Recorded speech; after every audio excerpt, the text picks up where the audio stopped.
আপনি রমজানে 1 নাম্বার 4 তালাশ করব, 2 নাম্বার দোয়া পড়ব, 3 নাম্বার তারাবি পড়া, 4 নাম্বার তারাবিতে কোরআন পড়া, তারাবির বাহিরেও কোরআন পড়া। বলি ইনশাআল্লাহ।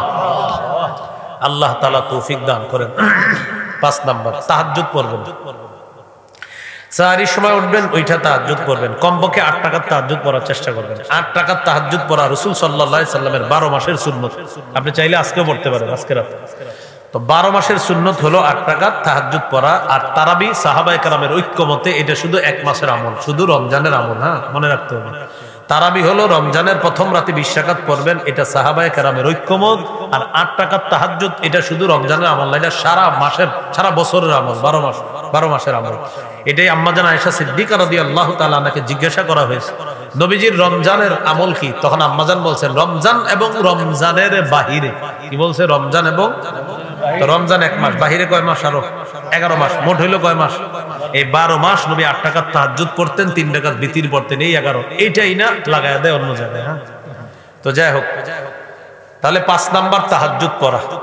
তিরমিজির 2616 নম্বর হাদিস, রাসূল সাল্লাল্লাহু আলাইহি সাল্লাম বলেন বরকতের 3টা দরজা। 1 নাম্বার আস-সাওমু জুন্নাহ, রোজা রাখা বরকতের দরজা। 2 নাম্বার আস-সাদাকা, সদকা করা বরকতের দরজা। সদকা এমন একটা ইবাদত, তুতফিউল খাতিআতা কামা ইউতফিউল মাউন নার, পানি যেমন আগুনকে নিভিয়ে দেয়, সদকা গুনাহগুলোকে ধুয়ে মুছে সাফ করে দেয়। 3 নাম্বার ওয়া সালাতুর রাজুলি মিন জাওফিল লাইল, রাতের বেলা তাহাজ্জুদ পড়া। এই 3টা ইবাদত বাড়াবেন। দেখেন আমাদের কারো অনেকের ঘরে বরকত থাকে না, অনেক সময় টাকা পয়সার অভাব, আপনি 3 ইবাদত বাড়ায় দেন। রোজা রাখেন, নফল রোজা রাখা শুরু করেন। 2 নাম্বার সদকা দেন, 2 টাকা হইলেও সদকা করেন। আর 3 নাম্বার আপনি তাহাজ্জুদ নামাজ পড়েন। আল্লাহ তৌফিক দান করেন। আমিন। 6 নাম্বার রমজানের ইবাদত, তাহাজ্জুদ পড়ার পর সাহরি খাবেন। এখন সাহরি খাওয়ার পরেও কিন্তু তাহাজ্জুদ করতে পারবেন। আমি আগে বুঝাই, একটু আমার সাথে বলেন তাহাজ্জুদের সম্পর্ক সময়ের সাথে, খাবারের সাথে না। আপনি সাহরি খাওয়ার পরে যদি দেখেন এখনো 30 মিনিট আছে, তাহাজ্জুদ পড়েন, কোনো সমস্যা নেই। হ্যাঁ, পড়া যাবে। তাহলে সাহরি খাওয়া 6 নাম্বার আমল। সহিহ বুখারীর বর্ণনা 1921 নম্বর হাদিস, যায়েদ ইবনে সাবিত রাদিয়াল্লাহু তাআলা আনহুর বর্ণনা, তিনি বলেন তাসাহহারনা মা রাসূলিল্লাহি সাল্লাল্লাহু আলাইহি ওয়াসাল্লাম, আমরা নবীজির সাথে সাহরি খেয়েছি। 1923 নম্বর হাদিস বুখারী, ক্বালা রাসূলুল্লাহি সাল্লাল্লাহু আলাইহি ওয়াসাল্লাম তাসাহহারু, তোমরা সাহরি খাও, ফা ইন্না ফিস সাহুরি বারাকাতান, সাহরির মধ্যে বরকত আছে। তাহলে 6 নাম্বার আমল হলো সাহরি খাওয়া। আরেকটা কথা, সাহরিতে খেজুর খাবেন। খেজুর 12 মাস খাওয়ার চেষ্টা করবেন। প্রতিদিন সকালে খালি পেটে 7টা খেজুর খান। যদি আজওয়া খাইতে পারেন 7টা, লাম ইয়াদুররুহু সুম্মুন, বিষ খাওয়াই দিলেও আপনার ক্ষতি করবে না। খেজুর এটা 12 মাস খাইতে হবে। আর রমজানে সাহরির সময় খেজুর খাওয়া। ক্বালা রাসূলুল্লাহি সাল্লাল্লাহু আলাইহি ওয়াসাল্লাম নি'মা সাহুরুল মুমিনি আত-তাম, নবীজি বলেন সাহরিতে খেজুর খাওয়া এটা মুমিনের কতই না উত্তম খাদ্য। বাচ্চাদেরকে খেজুর খাওয়াবেন, মেদা বাড়বে। খাওয়ায় তেঁতুলের আচার, মেদা কমে। খাওয়ায় তেঁতুলের আচার তো এই মেদা কমে, খাওয়াই তুমি খেজুর।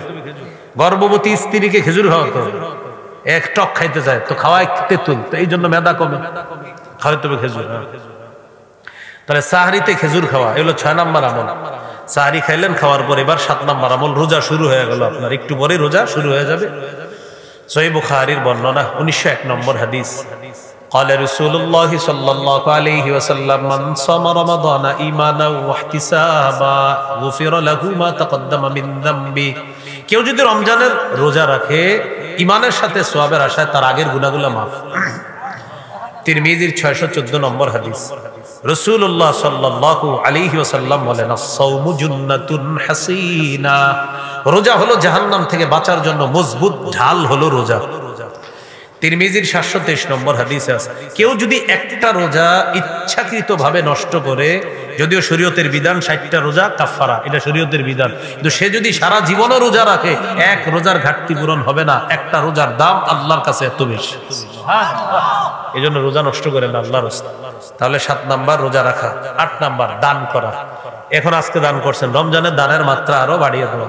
বুখারীর 6 নম্বর হাদিস, কানা রাসূলুল্লাহি সাল্লাল্লাহু আলাইহি ওয়াসাল্লাম আজওয়াদান নাস ওয়া কানা আজওয়াদা মা ইয়াকুনু ফি রমাদান হিনা ইয়ালকাহু জিবরিল, রাসূলুল্লাহ সাল্লাল্লাহু আলাইহি সাল্লাম এই পৃথিবীর সমস্ত মানুষের মধ্যে সবচেয়ে শ্রেষ্ঠ দানশীল ছিলেন। রমজান মাসে নবীজির দান করার মাত্রা আরো বেড়ে যেত। সূরা মুনাফিকুনের 10 নম্বর আয়াতে আছে وأنفقوا مما رزقناكم من قبل أن يأتي أحدكم الموت মৃত্যু আসার আগে আমার দেয়া রিজিক থেকে তোমরা দান করো। 9 নাম্বার বলে নফল ইবাদত বেশি করা। কি ইবাদত? এটা বেশি করবেন, নফল ইবাদত। আবু দাউদের 864 নম্বর হাদিস قال رسول الله صلى الله عليه وسلم إن أول ما يحاسب الناس يوم القيامة من أعمالهم الصلاة কিয়ামতের ময়দানে আদম সন্তানের আমলের হিসাবের মধ্যে সর্বপ্রথম আমলের মধ্যে আপনার নামাজের হিসাব হবে। কিসের হিসাব? হ্যাঁ, আমলের মধ্যে নামাজের হিসাব হবে। আর বান্দার হকের মধ্যে হবে রক্তপাতের হিসাব। আল্লাহর হকের ক্ষেত্রে হবে নামাজের হিসাব, আর বান্দার হকের ক্ষেত্রে রক্তপাত ঘটাইছে যারা, এই হিসাব হবে। তো যদি দেখা যায় ফরজ ইবাদত ঠিক আছে, তো ওখানে লেখা হবে ফাইন কানাত তাম্মা কুতিবাত লাহু তাম্মা। ফরজ ইবাদত পরিপূর্ণ হলে সওয়াব লেখা হবে পরিপূর্ণ। ওয়া ইন কানা ইনতাকাসা মিনহা শাইআ, যদি দেখা যায় ফরজ ইবাদতের মধ্যে ঘাটতি আছে, আল্লাহ বলবে দেখো তার নফল ইবাদত আছে কিনা।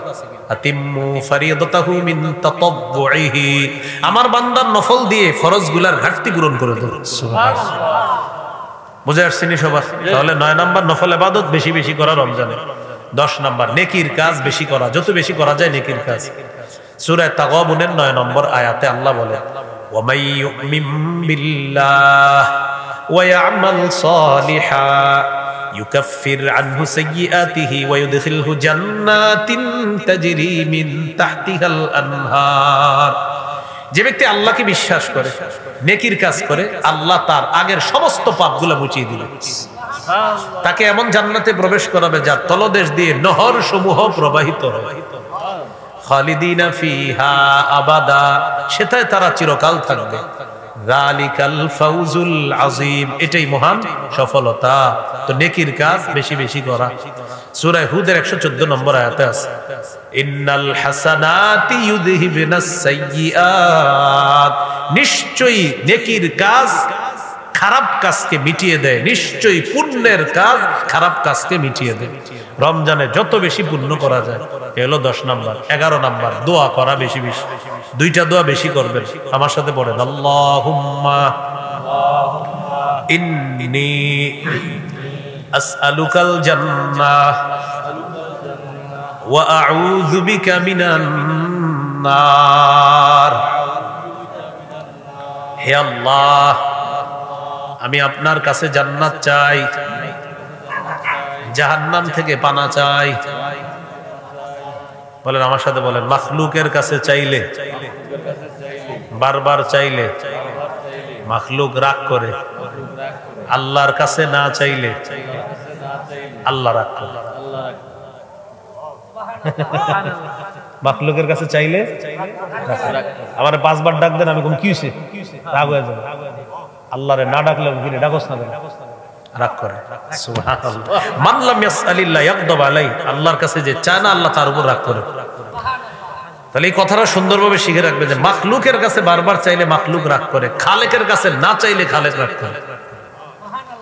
রমজানে কয়টা চাই বেশি বেশি বেশি চাইবো? 2টা। একটা হলো জান্নাত চাওয়া, আর একটা জাহান্নাম থেকে পানা চাওয়া। 12 নাম্বার বেশি বেশি জিকির করা। 4টা জিকির বেশি বেশি করবো ইনশাআল্লাহ। ক্বালা রাসূলুল্লাহ সাল্লাল্লাহু আলাইহি ওয়াসাল্লাম আহাব্বুল কালামি ইলাল্লাহি আরবাউন, আল্লাহর কাছে সবচেয়ে পছন্দের জিকির হলো 4টি। বলি সুবহানাল্লাহ, আলহামদুলিল্লাহ, লা ইলাহা ইল্লাল্লাহ, আল্লাহু আকবার। এই 4টা জিকির বেশি বেশি করা। এই 4টার মধ্যে বেশি যেটা করবেন এটা হলো বলেন লা ইলাহা ইল্লাল্লাহ, লা ইলাহা ইল্লাল্লাহ, লা ইলাহা ইল্লাল্লাহ। তিরমিজির হাদিস 3592 নম্বর হাদিস। মা ক্বালা আবদুন কাত্তু লা ইলাহা ইল্লাল্লাহ মুখলিসান ইল্লা ফুতিহাত লাহু আবওয়াবুস সামা হাত্তা তুফজিয়া ইলাল আরশ। কোন বান্দা যদি একবার ইখলাসের সাথে লা ইলাহা ইল্লাল্লাহ পড়ে, আসমানের সবগুলা দরজা খুলে দেওয়া হয়, তার লা ইলাহা ইল্লাল্লাহ যেন আরশ পর্যন্ত পৌঁছে যায়। সুবহানাল্লাহ। লা ইলাহা ইল্লাল্লাহ জিকির বেশি করা। লা ইলাহা ইল্লাল্লাহ পড়ার সময় দেখেন তো ঠোঁট লাগেনি, পড়েন লা ইলাহা ইল্লাল্লাহ, ঠোঁট লাগে? লাগে না।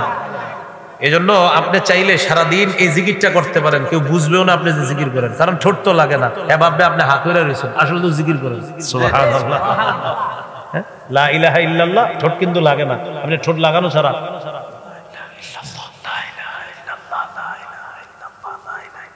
ঠোঁট লাগে না, ভাববে হাত করে রয়েছেন, আসলে তো আরো সে পর্যন্ত আপনার জিকির বুঝতেছে। ঘরে মা বোনদেরকে শিখিয়ে দিবেন যে তুমি যখন রান্না করবা এই জিকির করতে থাকো, জিকির করতে থাকো। আল্লাহ তৌফিক দান করে। আমিন।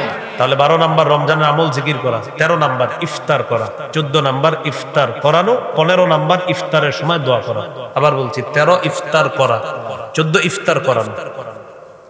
ইফতার করানো, প্রতিবেশী যদি আপনার ধনীও হয় তাও ইফতার পাঠাইবেন। কেন? রোজাদারকে ইফতার করানো সওয়াব। 2-3টা খেজুর হইলেও পাঠাই দিন, 1-2টা খেজুর, অথবা আপনার 2-3 জন ইফতার নিয়ে বসছেন, এই টাইমে মনে করেন একজন যাইতেছে, আরে ভাই আসেন বসেন ইফতার করেন। ইফতার মুসলমান করবে, একজনের ইফতার 2-3 জনও করা যায়, এগুলো কোনো সমস্যা না। 3 জন মিলে আপনারা ইফতার করার জন্য বসছেন, হঠাৎ 2-3 জন মুসলমান যাইতেছে, এই টাইমে আজান দিয়ে দিছে মাগরিব, তো বেচারা ইফতার কিনতেও তার সময় লেগে যাবে। ভাই কই যান? ভাই ইফতারের সময় হয়ে গেছে, ইফতার কিনতে। আরে বসেন আমাদের সাথে, কি ইফতার করেন, বসেন এখানে। 3 জনের ইফতার 4-5 জন 6 জনও খাওয়া যায়, সমস্যা না। আল্লাহ প্রচুর বরকত দান করে। তাহলে 13 নাম্বার ইফতার করা, 14 নাম্বার ইফতার করানো, 15 নাম্বার ইফতারের সময় দোয়া করা। তিরমিজির হাদিস 3598 নম্বর হাদিস, সালাসাতুন লা তুরাদ্দু দাওয়াতুহুম, 3 ব্যক্তির দোয়া ফিরিয়ে দেওয়া হয় না। 1 নাম্বার আস-সাইমু হাত্তা ইফতিরা, ইফতার সামনে নিয়ে যখন রোজাদার দোয়া করে তার দোয়া ফিরিয়ে দেওয়া হয় না। একটু কল্পনা আনেন তো, সামনে আপেল, মালটা, আঙ্গুর, কমলা সব সামনে আপনার, আলুর চপ, বেগুনি, পেঁয়াজু, এরপরে শরবত সব সামনে। 5 মিনিট বাকি আছে এখন ইফতারের, কিন্তু সব সামনে, খাইতে মন চাইতেছে কিন্তু খান না। কেন খান না? এখন দেখেন কি পরিমাণ আল্লাহর ভয় থাকলে এতগুলা লোভনীয় খাদ্য আপনি খাইতেছেন না, কি পরিমাণ আল্লাহর ভয় থাকলে এই লোভনীয় খাদ্যগুলা খান না, তাহলে আল্লাহর সাথে আপনার সম্পর্কটা কত গভীর চলতেছে তখন। ওই টাইমে দোয়া করলেই কবুল। তাহলে ইফতারের সময় দোয়া করা। 16 নাম্বার রমজানের শেষ দশকে ইতিকাফ করা। বুখারীর 2033 নম্বর হাদিস, কানা রাসূলুল্লাহ সাল্লাল্লাহু আলাইহি ওয়াসাল্লাম ইয়াতাকিফু ফিল আশরিল আওয়াখির মিন রমাদান, রাসূলুল্লাহ সাল্লাল্লাহু আলাইহি সাল্লাম রমজানের শেষ দশকে ইতিকাফ করতেন। 17 নাম্বার লাইলাতুল কদর তালাশ করা। সূরা কদরের 3 নম্বর আয়াত আছে, লাইলাতুল কদরি খায়রুম মিন আলফি শাহর, লাইলাতুল কদর 1000 মাসের চাইতে উত্তম। 21, 23, 25, 27, 29 এই 5টা বেজর রাত্রে লাইলাতুল কদর তালাশ করা। রাসূলুল্লাহ সাল্লাল্লাহু আলাইহি সাল্লাম বলেন, মাইয়াকুম লাইলাতুল কদরি ঈমানাও ওয়া ইহতিসাবা, যে ব্যক্তি লাইলাতুল কদরে জাগ্রত হবে, দাঁড়িয়ে নামাজ পড়বে, ইবাদত করবে, মোট কথা জাগ্রত হবে। আমি এলাকাবাসী হিসাবে সবাইকে বলবো, লাইলাতুল কদরে বাস ঘুমাই না। 21, 23, 25, 27, 29 ঘুমানোই দরকার নেই, ইবাদত বন্দেগীতে কাটায়। যারা এই রাত্রিগুলা জাগ্রত করবে, তো 5 রাতে জাগা মানে আপনি লাইলাতুল কদর পেয়ে গেছেন। আপনি তো জানেন না কবে, এই 5 রাতের যে কোনো এক রাত আল্লাহ তার আগের গুনাহগুলো মাফ করে দেন। আর আপনার ভাগ্য নির্ণয় হয়, ভাগ্য আপনার লাইলাতুল কদর, ভাগ্য রজনী। তো আল্লাহর কাছে দোয়া করেন বেশি বেশি, আল্লাহ কি আছে জানি না, ভালোই কিছু যেন হয়, এরকম বলা। আল্লাহ তৌফিক দান করেন। 18 নাম্বার সর্বশেষ কথা, সদকাতুল ফিতির আদায় করা। রমজানের শেষ দশকের উলামায়ে কেরামের কাছ থেকে জানবেন সদকাতুল ফিতির কত হয় এই বছর, ওইটা আদায় করে দেওয়া। এই 18টা কথা মনে থাকবে তো ইনশাআল্লাহ? আচ্ছা, 7টা বর্জন করব, 7টা বিষয় বর্জন করব। কয়টা? 7টা। 1 নাম্বার একটু বলি আমার সাথে, ঝগড়া বর্জন করব। বলেন, কেউ যদি ঝগড়া করতে আসে 2 বার বলবো আমি রোজাদার, আমি রোজাদার। তাহলে এই রমজানে আমাদের সাথে কেউ ঝগড়া করলে কয়বার বলবো আমি রোজাদার? 2 বার। আমি রোজাদার, আমি রোজাদার। বুখারীতে আসছে, নবীজি বলেন, কেউ তোমার সাথে ঝগড়া করলে রমজানে তুমি 2 বার বলবা আমি রোজাদার, আমি রোজাদার। হ্যাঁ, 2 বার বলে 2 বার। সহিহ বুখারীর 1904 নম্বর হাদিসে আছে, ইদা কানা ইয়াউমু সাওমি আহাদিকুম ফালা ইয়ারফুস ওয়ালা ইয়াসখাব ফাইন সাবাহু আহাদুন আও কাতালা ফালইয়াকুল ইন্নী ইমরুউন সাইম, ফি রিওয়ায়া ইন্নী ইমরুউন সাইমুন মাররাতাইন। কেউ যদি রমজান মাসে রোজাদারের সাথে ঝগড়া করে রোজাদার অশ্লীল কথা বলবে না, খারাপ কথা বলবে না। তার সাথে যদি কেউ ঝগড়া করে, বাদানুবাদে লিপ্ত হয়, সে বলবে আমি রোজাদার, আমি রোজাদার। কয়বার? 2 বার। তাহলে 1 নাম্বার ঝগড়া বর্জন করা। 2 নাম্বার অনর্থক কথা বর্জন করা। অনর্থক কথা কারে কয়? দেখেন হোসেন ভাই, এটা কি টুপি? আসলে টুপি? এটা তো টুপি। এটা অনর্থক কথা। এটা কি বলে না? এটা কি? আমি 3 বার কেন জিজ্ঞাসা করলাম? এটা তো টুপি। এই টুপিরে কেন্দ্র করে 50টা কথা বলছে, অনর্থক কথা। এটা কি টুপি? তো হ্যাঁ টুপি। তো আসলে টুপি? তো আসলেই তো টুপি। এটা তো টুপি। এটা হলো অনর্থক কথা। বুঝে আসছি? এই অনর্থক কথা না বলা। অনেকে আমরা অনেক সময় এগুলো কি বাঁশ না, আমি আপনাকে জিজ্ঞেস দিচ্ছি এগুলো কি বাঁশ? তো এগুলো তো বাঁশই, তো রড না। এগুলো অনর্থক কথা। সহিহ বুখারীর বর্ণনা 2477 নম্বর হাদিস। রাসূলুল্লাহ সাল্লাল্লাহু আলাইহি ওয়াসাল্লাম বলেন, ইন্নাল্লাহা কারিহা লাকুম সালাসান, আল্লাহ তোমাদের জন্য 3টি বিষয় অপছন্দ করেছেন। কিলা ওয়া ক্বাল, অনর্থক কথা বলা, ওয়া ইদাআতাল মাল, সম্পদ নষ্ট করা, ওয়া কাসরাতাস সুআল, আজাইরা অনর্থক প্রশ্ন করা। এগুলো আল্লাহ অপছন্দ করেছেন। তো যাই হোক, 2 নাম্বার কি শিখলাম? অনর্থক কথা বলবো না। 3 নাম্বার মিথ্যা বর্জন করা। একটু আমার সাথে বলি, মিথ্যা কথা সমস্ত পাপের আম্মা। মিথ্যা কথা সমস্ত পাপের হ্যাঁ মা। মিথ্যা বর্জন করা। সহিহ বুখারীর বর্ণনা 1903 নম্বর হাদিস। এই হাদিসে আসছে রাসূল সাল্লাল্লাহু আলাইহি ওয়াসাল্লাম বলেন, মান লাম ইয়াদা কাওলা যুর ওয়াল আমালা বিহি ফালাইসা লিল্লাহি হাজাতুন ফি আইয়াদা তাআমা ওয়া শারাবা। কোন ব্যক্তি রোজা রাখা যদি মিথ্যা কথা ছাড়তে না পারে, তার না খাওয়া আর পানি না পান করার মধ্যে আল্লাহর কাছে কোনো গুরুত্ব নেই। যে তুমি রোজা রাখছো, কয় হ্যাঁ। মিথ্যা কথাও বলো, কয় হ্যাঁ। তোমার এই না খাওয়া আর রোজা রাখা আল্লাহর কাছে কোনো গুরুত্ব নেই, তুমি মিথ্যাই ছাড়তে পারো। তাহলে 3 নাম্বার মিথ্যা বর্জন করা। 4 নাম্বার গীবত বর্জন করা। এখানে একটা সুন্দর বাংলা বলি, আমল ধ্বংসের, বলি নীরব ঘাতক গীবত। এটা লেমনেটিং করে ঘরে টানায় রাখবেন যে আমল ধ্বংসের নীরব ঘাতক গীবত।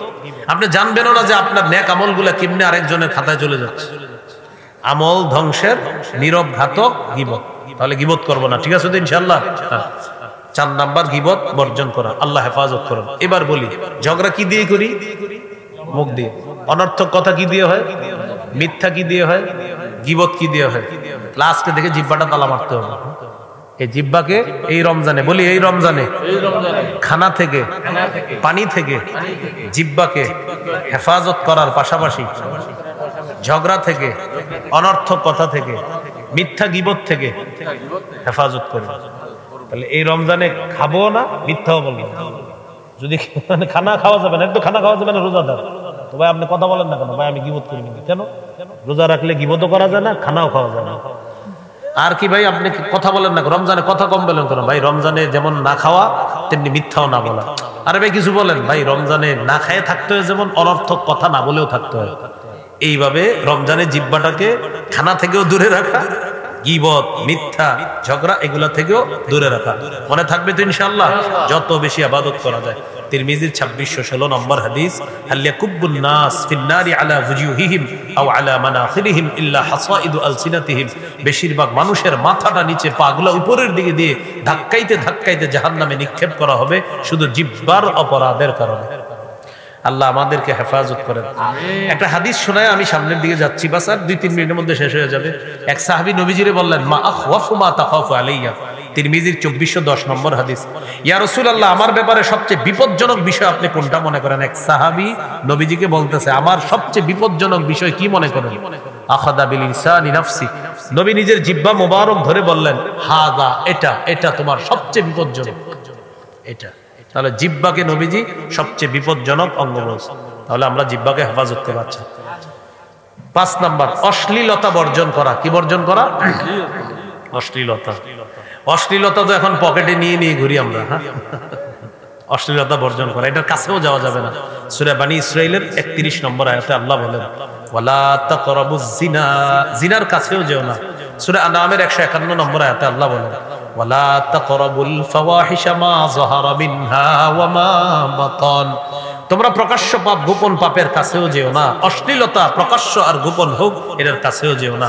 বুখারী 6612 নম্বর হাদিস। এই হাদিসে আছে জিনাল আইনি আন নজরু, চোখের জিনা দেখা, ওয়া জিনাল লিসান আল মানতিক, মুখের জিনা কথা বলা, ওয়া নাফসু তামান্না ওয়া তাশতাহি, অন্তরের জিনা কল্পনা করা। আল্লাহ হেফাজত করেন। তাহলে 5 নাম্বার অশ্লীলতা বর্জন করা, 6 নাম্বার লৌকিকতা বর্জন করা, লোক দেখানো বর্জন করা। ইবাদত করব কার জন্য? আল্লাহর জন্য। বাস লৌকিকতা বর্জন করা। বুলুগুল মারাম হাদিসের কিতাব 440 নম্বর হাদিস। এই হাদিসে আসছে রাসূলুল্লাহ সাল্লাল্লাহু আলাইহি ওয়াসাল্লাম বলেন, ইন্না আখওয়াফা মা আখাফু আলাইকুম আশ-শিরকুল আসগরু আর-রিয়া, তোমাদের ব্যাপারে আমি সবচেয়ে ভয় করি ছোট শিরকের। ছোট শিরক হলো লোক দেখানো, ইবাদত করা। হাদিসের একটা কিতাব আছে সহিহ ইবনে খুজাইমা 1 নম্বর খণ্ড 2 নম্বর খণ্ড 140 নম্বর পৃষ্ঠা। এখানে আছে রাসূল সাল্লাল্লাহু আলাইহি সাল্লাম বলেন, ইয়াকুম আশ-শিরকাস সারাইর, তোমরা গোপন শিরক থেকে বাঁচো। গোপন শিরক হলো রিয়া, লোক দেখানো, ইবাদত। হাদিসের একটা কিতাব সহিহুত তারগিব, এই কিতাবে 30 নম্বর হাদিসের মধ্যে আছে দাজ্জালের ফিতনার চেয়েও লোক দেখানো ইবাদতের ফিতনা আরো বড় ফিতনা। লোক দেখানো ইবাদত দাজ্জালের ফিতনার চেয়ে আরো বড় ফিতনা। রাসূলুল্লাহ সাল্লাল্লাহু আলাইহি সাল্লাম বলেছেন যে আমি তোমাদের ব্যাপারে সবচেয়ে বেশি ভয় করি দাজ্জালের ফিতনার চেয়েও, যেটা বেশি সেটা হলো তোমরা গোপন শিরকে লিপ্ত হবা তথা লোক দেখানো ইবাদত করবা। আল্লাহ হেফাজত করেন, আমিন। সর্বশেষ 7 নাম্বার অপচয় বর্জন করা। অপচয় করা যাবে না। ইফতার এতগুলা বানায় পরে শরবত খায় আর খাইতে পারে না। ইফতার বানায়, ইফতার আগে কি মনে হয় জানেন? আমারও মনে হয় যে আমি সব খাবো, আসলে কিছু না। এরকম সবাই ইফতার সামনে নিয়ে কি মনে হয়? আমি মনে হয় আজকে পুরা না মহিজাল রসুলপুর আশেপাশে যা আছে সব ইফতার আমি একা খাবো। এটা মনে হয় কখন? ইফতারের আগে। যে বিসমিল্লাহ বইলা বাস শরবতটা নিছেন একটু পরে এই খা তোরা খা। অপচয় না করা, হ্যাঁ অপচয় করা যায়। ইফতার যতটুকু বানান হালকা, অপচয় না করা। প্রয়োজনে যদি বেশি হয় আশেপাশের অনেকে ডাক দেন, ডাক দিয়ে খাওয়াই দেন। হ্যাঁ খাওয়া দেন। আব্বার মধ্যে এই সিফারটা আমি দেখছি। হ্যাঁ আব্বা জমা করতো না, এটা জানেন আপনার আসার কিলো যখন ছিল জমা করতো না, যা তো আসতো সব ইচ্ছা মতো খাওয়া দিত। এটা হাফেজ সাহেব বলতে পারবে, আর হাফেজ সাহেবের ছেলেরা যারা আছে কাউসার ভাই, নেসার ভাই, এরা বলতে পারবে, আর হোসেন ভাই বলতে পারবে। ইফতার জমা করতো না কখনো, বাড়িতেও যত থাকতো পিচ্ছি পোলাবান টোলাবান রাস্তায় যিনি সব দিনে ডাইকা খাওয়াই দিচ্ছে। পরে আম্মারে খালি প্রেশার দিত, আরো বেশি বানো বেশি বানো। কারে খাওয়াবো? পিচ্ছি পোলা বানাতে রাস্তায়, এগুলার খাওয়াবো। তো ইফতার যদি বেশি বানান বাস খাওয়াই দিয়ে, অন্য আর যারা আছে এদেরকে ডাইকা খাওয়াই দিয়ে। বাকি যেটা বললাম অপচয় করেন না, যতটুকু পারেন খান।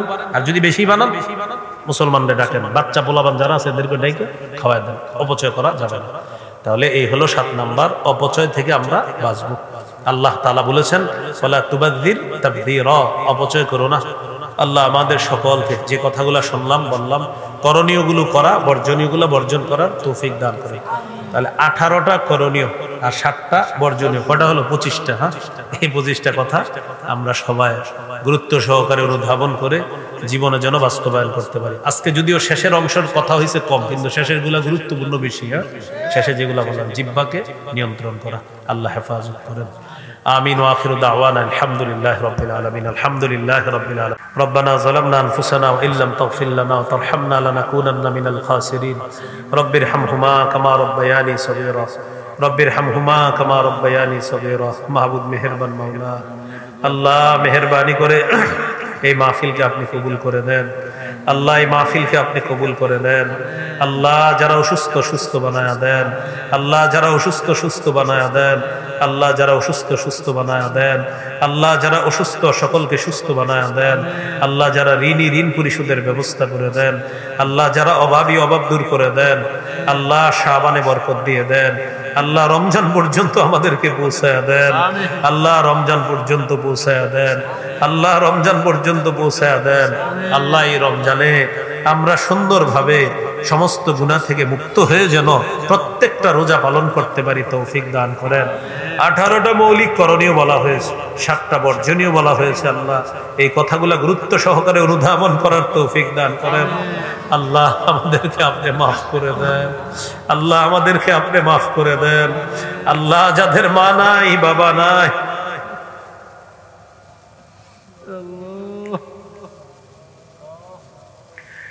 আত্মীয় স্বজন পাড়া প্রতিবেশী উস্তাদ মুরব্বিয়ানে কেরাম যারাই কবর জগতে শায়িত আছে, আল্লাহ মেহেরবানি করে সবার কবরগুলা জান্নাতের বাগান বানায় দেন। আল্লাহ আমাদেরকে আপনি মাফ করে দেন। ইসলাহুল বানাত মহিলা মাদ্রাসা আপনি কবুল করে নেন। আল্লাহ মাদ্রাসার আসাতিজা তালিবাত যারা আছে তাদেরকে আপনি কবুল করে নেন। আল্লাহ যারা পরিচালনা করতেছে আল্লাহ তারাও যেন খুব সুন্দরভাবে সুশৃঙ্খলভাবে পরিবেশ করে আল্লাহ মাদ্রাসাটা একটা সুন্দর কাঠামো অবকাঠামো দাঁড় করিয়ে এখান থেকে যেন যোগ্য মুতাআল্লিমা শিক্ষার্থী যেন বের হতে পারে তৌফিক দান করেন। আল্লাহ আমাদের দোয়া আপনি কবুল করেন। আল্লাহ আমাদের দোয়া আপনি কবুল করেন। আল্লাহ অনেকে দোয়া চেয়েছে, কেউ অসুস্থ তাদেরকে সুস্থ বানায়া দেন। আল্লাহ হোসেন ভাই সহ আর অনেকে দোয়া চেয়েছে যারা অসুস্থ, সকলকে আপনি সুস্থ বানায়া দেন। এই এলাকায় আমার চাচা, আমার আত্মীয় স্বজন, ফুফা ফুফু, ভাই বোন, আল্লাহ যারা আমার সম্পর্কে কাকা হয়, ভাই হয়, যারা আমার সম্পর্কে ছোট আছে বড় আছে, সকলে যারা বেঁচে আছে হায়াতে তাইয়্যিবা দান করেন। আর যারা বেঁচে নাই তাদের কবরগুলা জান্নাতের বাগান বানায়া দেন। আল্লাহ উলামায়ে কেরাম যারা সফরে আছে তাদের সফর নিরাপদ নির্বিঘ্ন করে দেন।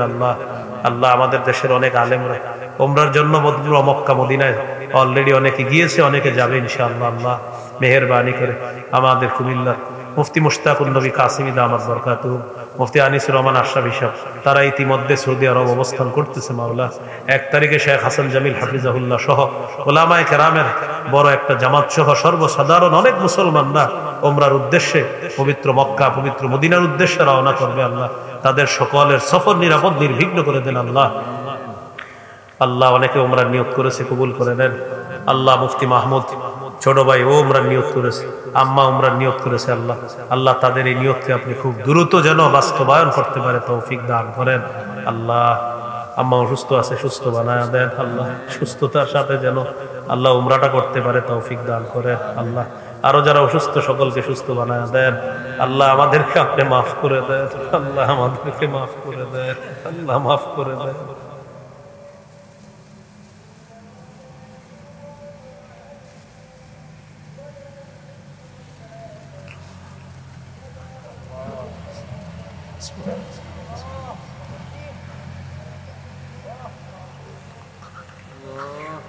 আল্লাহ যে নিয়তে দান করেছে সকলের দানগুলো আপনি কবুল করে নেন। রব্বানা তাকাব্বাল মিন্না ইন্নাকা আনতাস সামিউল আলিম ওয়া তুব আলাইনা ইন্নাকা আনতাত তাওয়াবুর রহিম।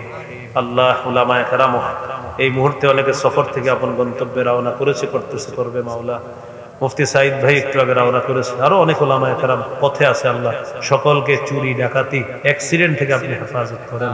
সুবহান রাব্বিকা রাব্বিল ইজ্জাতি আম্মা ইয়াসিফুন, সালামুন আলাল মুরসালিন, আলহামদুলিল্লাহি রাব্বিল আলামিন।